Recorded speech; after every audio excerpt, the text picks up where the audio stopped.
(1990년도에) 어떤 미국의 경제 잡지인 포브스라는 잡지가 있습니다. 21세기를 전 세계를 지도할 수 있는 4마리 용이라는 특집으로 이제 기사를 실은 적이 있는데, 그때 4마리 용이 어디를 얘기하냐고 하면 중국하고 브라질, 인도 그리고 한국을 이제 손꼽았다고 합니다. 첫 번째 중국은 우리가 알고 있듯이 그 당시에도 인구 대국이었죠. 그리고 한자 문명권을 사용했기 때문에 막강한 그 인원으로 잠재력을 가진 국가라고 이제 어필이 되고 나서 10년이 지난 2000년도에 딱 됐을 때 그만큼 중국이 급성장하게 되어졌던 것들을 우리가 알 수 있습니다. 두 번째, 브라질은 전 세계에서 가장 천연 자원이 많은 나라가 브라질이래요. 그래서 그 천연 자원을 이용해 가지고 아마 나중에 영향력을 끼칠 것이다. 그리고 세 번째가 인도인데, 인도도 막강한 인구를 통해 가지고 일어설 수 있는 유산이 있다고 생각하고, 마지막 한국. 그 당시에 뭐라고 썼냐고 하면 한국은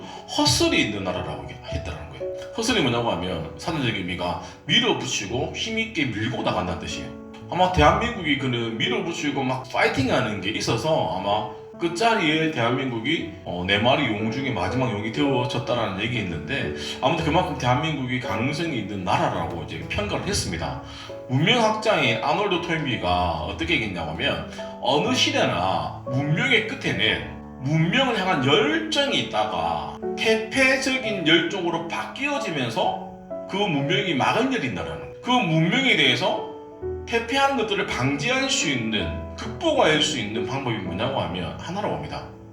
열정이라는 거예요. 그 열정은 우리가 2가지 요소로 살펴볼 수가 있다고 합니다. 첫 번째가 뭐냐고 하면 상상력을 사로잡는 이상적인 목표가 있어야 되고, 또 하나가 뭐냐고 하면 그 목표를 구체적으로 실천할 수 있는 분명한 계획이 있어야지 그 열정이 온전해질 수 있다는 겁니다. 특별히 느헤미야는 이 2가지 모두를 다 가지고 있었습니다. 그래서 흩어져 있는, 그리고 포기하고 있는 자포자기한 이스라엘 유다 백성들에게 다시금 일어설 수 있는 이상적인 목표를 제시했고, 그리고 하나님의 백성으로서 성벽을 함께 구축함으로 말미암아 구체적이고 실천적인 계획들을 세워져 나갔다는 겁니다. 그래서 우리가 오늘 느헤미야가 어떻게 그 가정 가운데 열정을 다시금 끌어올렸는지 우리가 한번 보는데, 반드시 열정이 있고 뭔가 꿈틀꿈틀 하다 보면 뭐가 생기는 줄 아세요? 장애물이 생깁니다.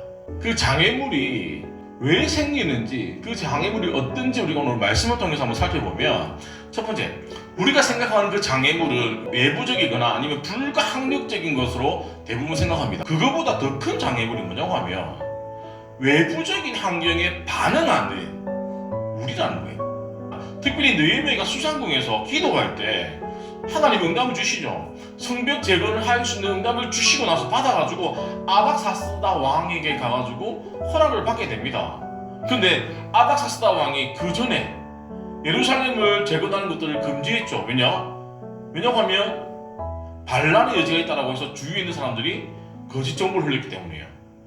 자기 입으로 금지를 시켰던 그 재건을 또 자기 입으로 취소한다는 게 쉽지 않은데, 이랬던 저때 하나님이 느헤미야에게 지혜를 주셔가지고 허락을 받아냅니다. 그래서 왕의 조서와 왕의 제목과 그리고 그 나무를 쓸 수 있는 권한, 그리고 군대와 마병까지 제공을 받고 예루살렘 성에 도착하게 되는데, 이 모든 과정을 예루살렘 성에 딱 도착하고 나서 어떻게 고백했냐고 하면, 내 하나님이 선한 손이 나를 도우심으로 왕이 허락했다라는 거예요. 내 힘이 아니라 하나님의 선한 손이 나를 도왔다라는 거예요.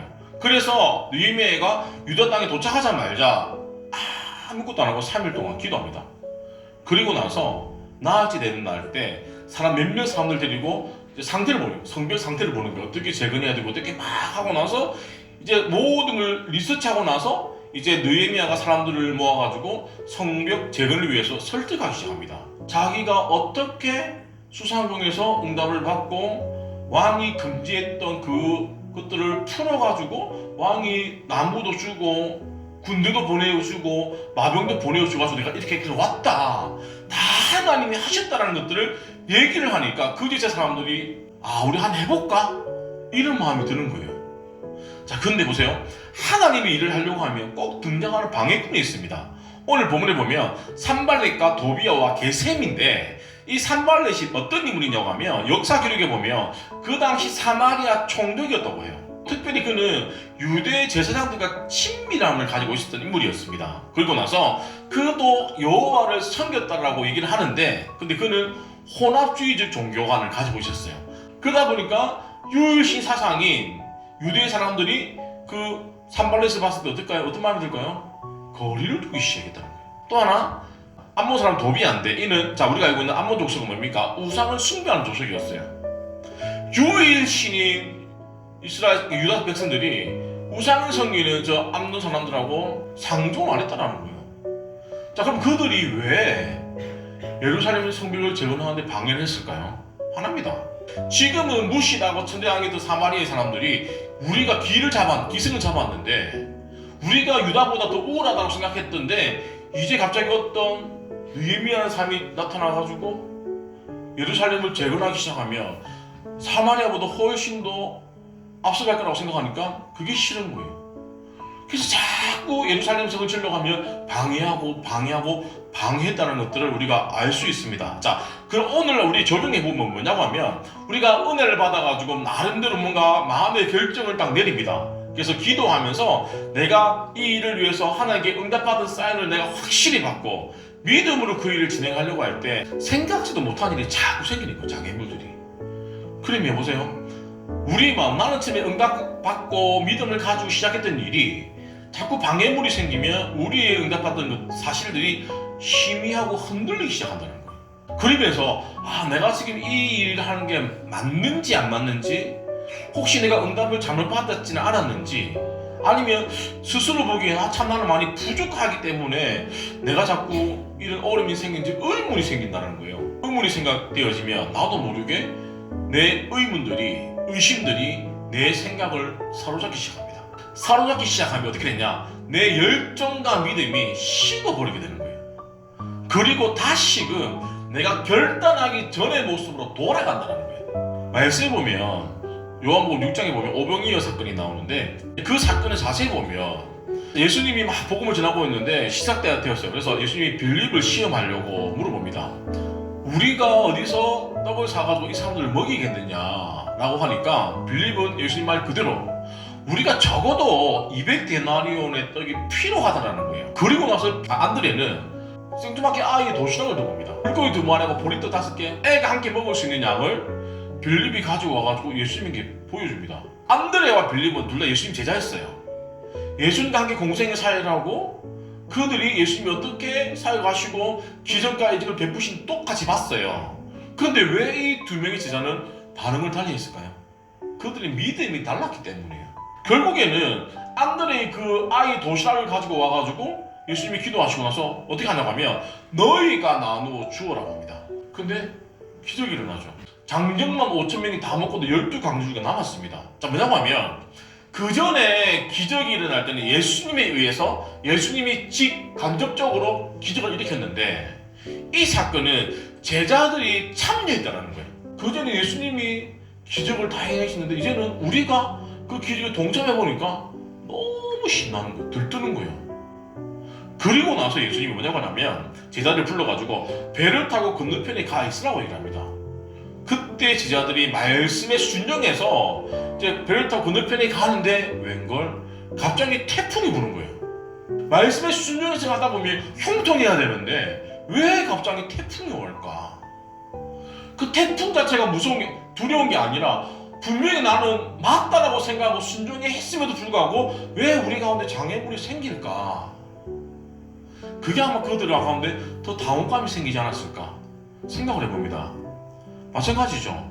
우리도 말씀에 순종했을 때 하나님이 형통하게 잘 되어지게만 해주면 너무너무 신나서 잘할 수 있을 것 같은데 왜 우리 인생 가운데 태풍과 같은 장애물을 허락해 주실까요? 주님만 의지하기 원하신다는 거예요. 태풍이 보이니까 내 믿음이 어떻습니까? 흔들리기 시작한다는 거예요. 주님은 그 태풍을 통해 가지고 변함없이 주님만을 믿고 신뢰하기를 원하시는데 우리는 놓쳐버렸다는 거예요. 제자들도 그냥 당장에 그 태풍이 너무 무서운 거예요. 그분이 우리 인생 가운데 고난이 오더라도 어떻게 합니까? 그 고난을 뛰어넘을 수 있는 그 장애물이, 그 고난이 디딤돌이 되어질 수 있도록 바꾸어 주신다는 거예요. 그게 믿음이라는 겁니다. 하나님이 우리에게 고난을 주신 이유는 주님만 바라보기를 원하이고, 또 하나가 뭐냐고 하면 우리를 겸손하게 만드시는 이유예요. 제자들이 오병이어 사건을 같이 겪고 나서 다들 들뜨있었을 거예요. 특별히 제자들 중에 이제 배시겠다는 제자들이 아마 더 느꼈었겠죠. 그들이 아마 그들의 자존심과 자존감이 아마 어깨가 뿡뿡뿡 올라갔을 거예요. 보세요. 그런 제자들이 시간이 지나면서 나도 같이 그 일을 감당했으니까 어떻습니까? 지분을 요구할 수 있다는 거예요. 그러니까 결국에는 내가 뭔가 자꾸 내 거를 주장하고 내가 요구를 하다 보면 결국에는 내 속에서 그 겸손함들이 사라지기 때문에 하나님이 우리 가운데 고난을 주신다는 거죠. 특별히 느헤미야가 예루살렘 성벽을 재건하기 위해서 가장 큰 어려움이 뭐였냐고 하면 아닥사스다 왕이었어요. 그 왕에 의해서 모든 게 수습되어졌기 때문에 그의 기도 제목이 하나였어요. 왕의 마음을 돌이켜가지고 재건할 수 있도록. 그런데 그 왕을 통해 가지고 하나님이 그 왕의 마음을 바꿔가지고 그 장애물이었던 왕이 어떻게 됩니까? 디딤돌이 되어져 가지고 성벽을 재건할 수 있도록 만들어 주신다는 거예요. 특별히 믿음의 사람은 우리가 기도를 통해 가지고 내가 지금은 장애물이라고 생각했지만 그 장애물이 언제든지 디딤돌로 바뀌어질 수 있다는 것들을 기대하셔야 됩니다. 기도할 때. 특별히 느헤미야가 그의 사방에 봤을 때는 불가능한 일이 너무 많았지만 그가 기도함으로 말미암아 그 불가능하고 장애물이었던 같은 것들이 디딤돌로 바뀌어지는 것이 은혜라는 거예요. 우리 인생 가운데 크고 작은 어려움들이 있었지만 우리가 수많은 그 어려움들을 기억할 때 하나를 기억하시면 돼요. 내가 어떻게 그 일들을 겪고 오면서 지내왔는지, 그때마다 하나님의 도움의 손길이 어떻게 내 가정 가운데, 내 직장 가운데, 내 삶 가운데 역사하셨는지, 그것들을 지나다 보다 보면 하나님의 은혜가 아니고서는 그런 일이 일어날 수가 없다는 것들을 우리가 기억하실 겁니다. 그래서 우리가 살아가면서 있어서 제일 큰 장애물은 그 장애물을 만났을 때 반응하는 내가 제일 큰 장애물이라는 것들. 그 장애물이 되어지지 않기 위해서는 우리가 기도함으로 말미암아 느헤미야의 고백처럼 다 주님이 하셨다라는 그 고백이 저와 우리 공동체 가운데 또 한 주간 또 은혜가 넘치는 그런 시간 되어지기를 간절히 축원드립니다.